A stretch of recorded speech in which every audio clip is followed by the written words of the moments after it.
Welcome back to the another video. मेरा नाम प्रदीप मौर्य है और आप देख रहे हैं फिल्मी पॉइंट जेड एक्स। आज हम बात करने वाले हैं भोजपुरी मूवी के मंगल राशि टेलर रिव्यू की बात करेंगे।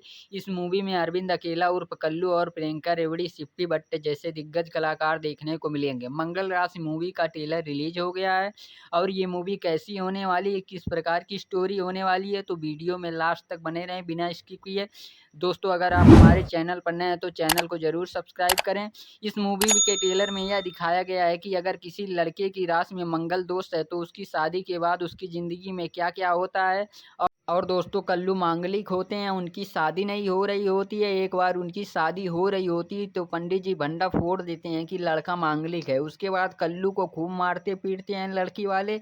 उसके बाद कल्लू के घर वाले भी उनको ताना मारते हैं कि तुम मांगलिक हो, कैसे पैदा हो गए हमारे घर में। इन्हीं सब की वजह से दुखी होकर कल्लू अपनी ज़िंदगी ख़त्म करने का फैसला लेते हैं। यही सब दिखाया गया है इसके ट्रेलर में। क्या इनकी ज़िंदगी में क्या-क्या होता है और इनकी शादी होने के बाद इनके जीवन में किन-किन मुसीबतों का सामना करना पड़ेगा, यही सब देखने को मिलेगा। दोस्तों, हमारी वीडियो अच्छी लगे तो वीडियो को लाइक करें और चैनल पर नए हैं तो चैनल को सब्सक्राइब करें ताकि ऐसी न्यू एंड बेहतरीन मूवीज़ की जानकारी मिलती रहे।